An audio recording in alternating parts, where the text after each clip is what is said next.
In this long overdue second edition of Under the Hood, I'm going to share how I took this simple piano MIDI. Sounds like this.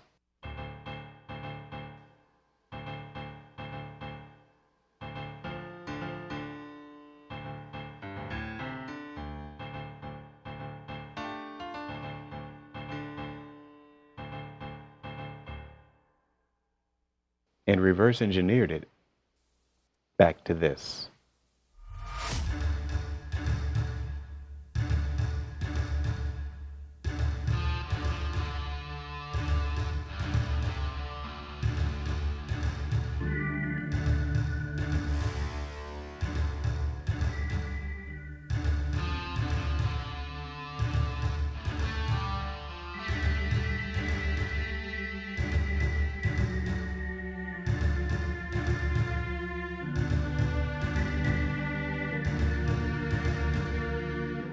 So let's get started.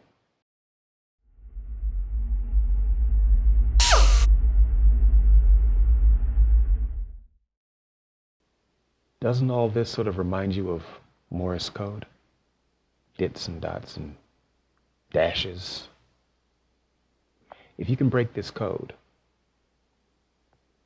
you can convert this simple piano MIDI to full orchestra. You just have to understand what these notes are trying to tell you. They're providing a roadmap, trying to take you where you want to go. So someone sat down at a piano, they got a hold of the original track, the orchestral track, and they reverse engineered it back down to these simple piano notes. A couple hundred years ago, that was the only way they orchestrated things. They sat at a piano, they created notes. Now today, we do just the opposite. They play it orchestrally, we sit at a piano, and we figure out the notes. Right? Now,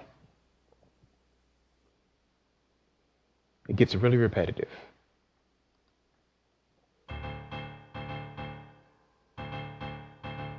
Until we get right here.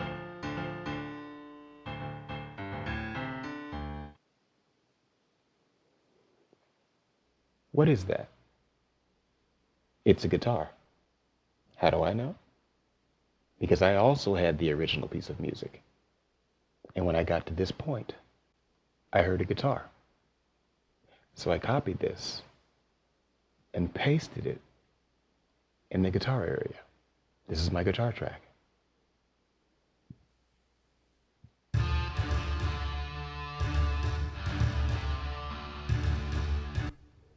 Right?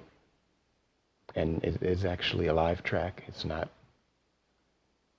a trick of any kind. Now it's muted.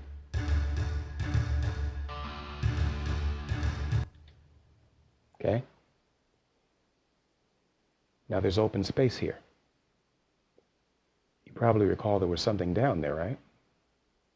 Yeah. All these notes were there. Why is it open up here at the guitar? Because this is an organ and this is low brass. Neither one of those has anything to do with guitar. So it's blank. So there are a couple ways for you to do this. You can actually grab or copy each and every note. Like you can grab this block of notes because you know that's a guitar, and you can paste it up on the guitar line. I don't recommend you do that. I recommend you copy this entire track, every note, and paste it up there. That way you will never misalign anything. You have to make sure that the guitar is aligned right here. The guitars have to start right here. They can't start right here, or they can't start right here because you didn't quite copy it in the right spot. That's why you want to just copy the entire track. And then you systematically eliminate what you don't need. There are notes here, but after listening to the original, you realize you won't be needing those notes in the guitar, so you can delete them. Guitar picks up here. What did we say? Organ was here?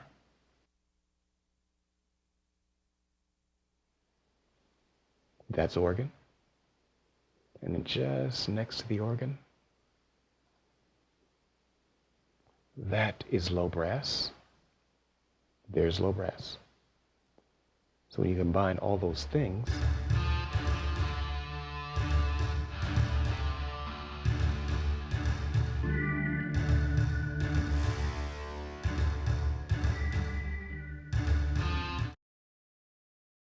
it's really that simple. Stay the course, and before you know it, you'll have the entire song worked out. But you have to figure out which instruments belong where and which instruments you'll use. So now we get it, right? Guitar, organ, low brass, guitar, so on and so on and so on. And once you have the whole thing worked out, you're done. And there will be some ad-libbing. You will have to ad-lib from time to time. For example, this is the guitar. But this final note is much longer on the actual guitar.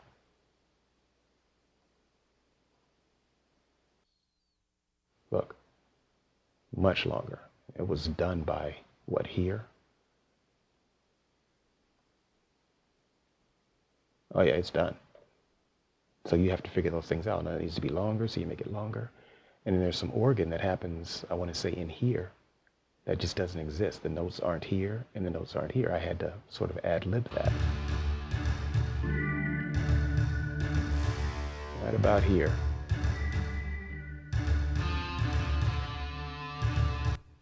So it's not going to do all the work for you, but it's going to really give you a head start and help you get where you're trying to go on your journey.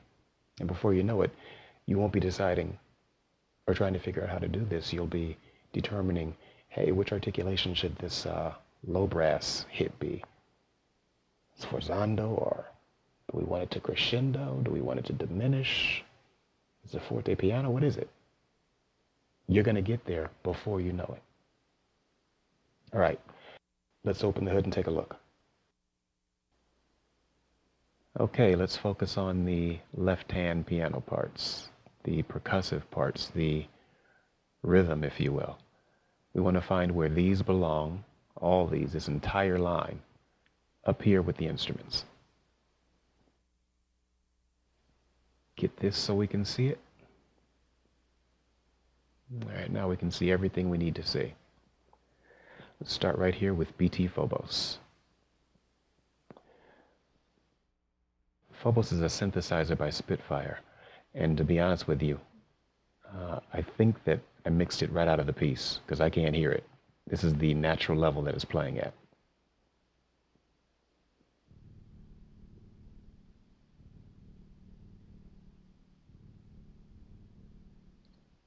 All right, I can't hear that. I'm not going to claim that it should be that soft, and if I were to remove it, you'd miss it. I'm not going to say all that.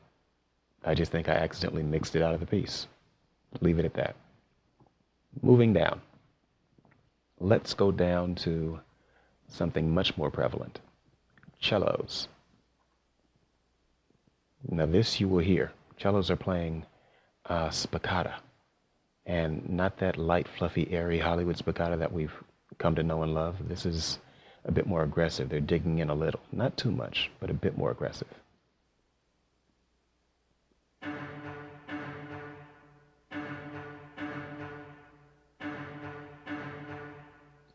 Okay, moving down.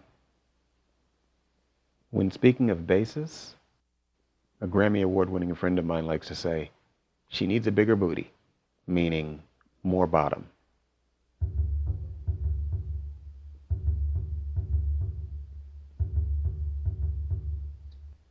Absolutely.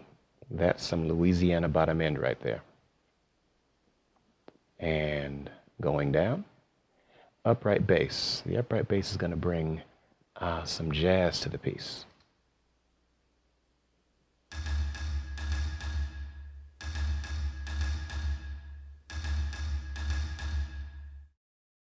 Now, I think that's a snap pizzicato.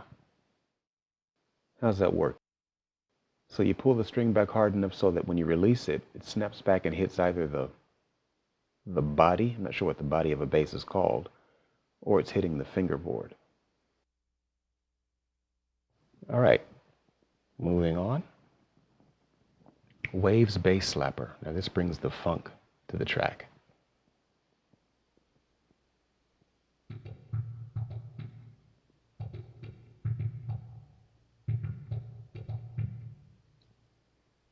Yeah. Now, further down the track,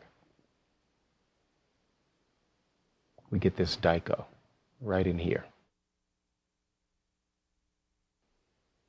The daiko, not to be confused with taiko. Apparently all Japanese drums are taikos, daiko being just one of them.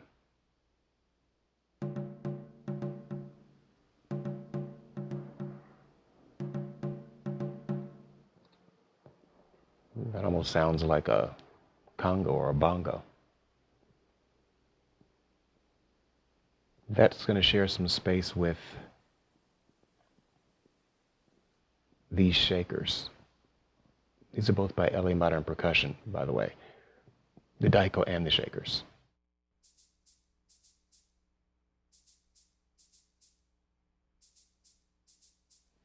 You can barely hear that. I can hear it much more prevalently. I want to say right about here.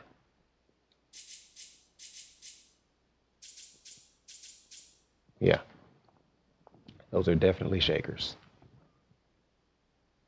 All right, where else do we hear these percussive hits? Ah, yeah, right here, the snare drum.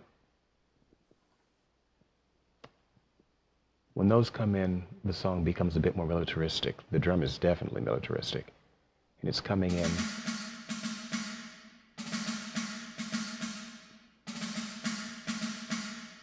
right here where I'm making this circle or whatever. That's where the brass comes in. And it just reminds me of a military piece until it transitions again down in here. All right, so we've highlighted all the sections that we just talked about. So let's listen to those in context.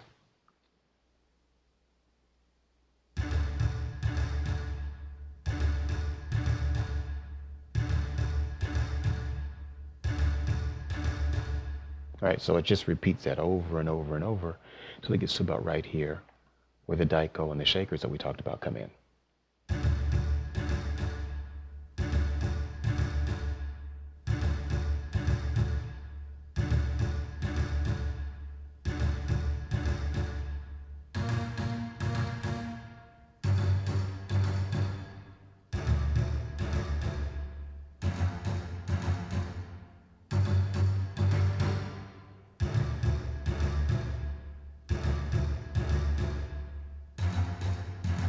Snare drums coming up.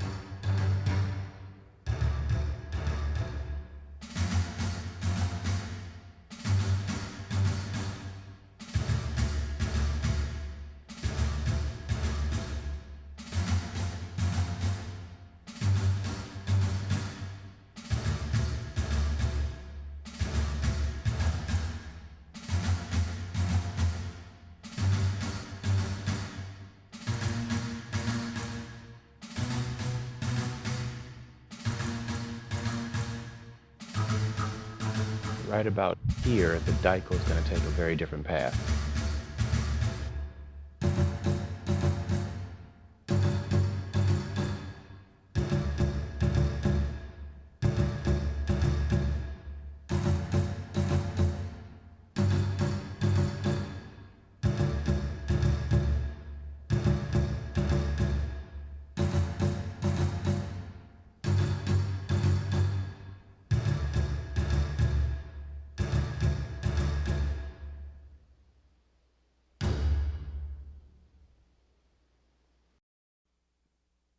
All right, back with the right hand melody, harmony, ad-libs.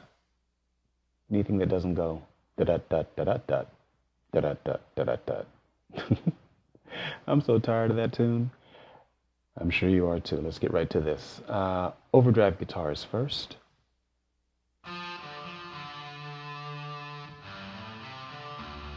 Organ. Low brass. Organ.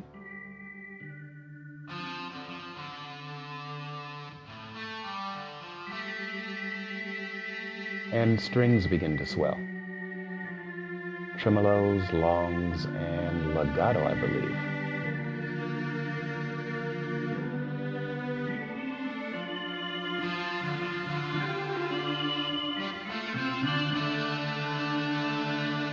Some basso ensembles.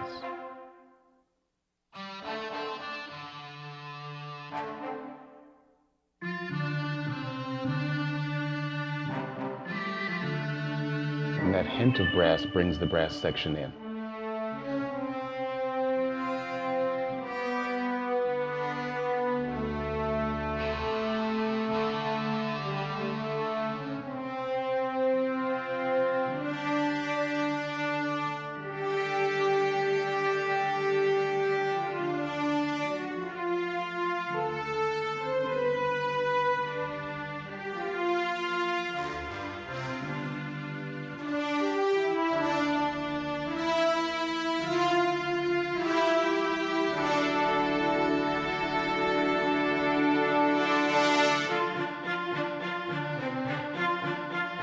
The strings take us into a battle of the bands, at least the brass bands.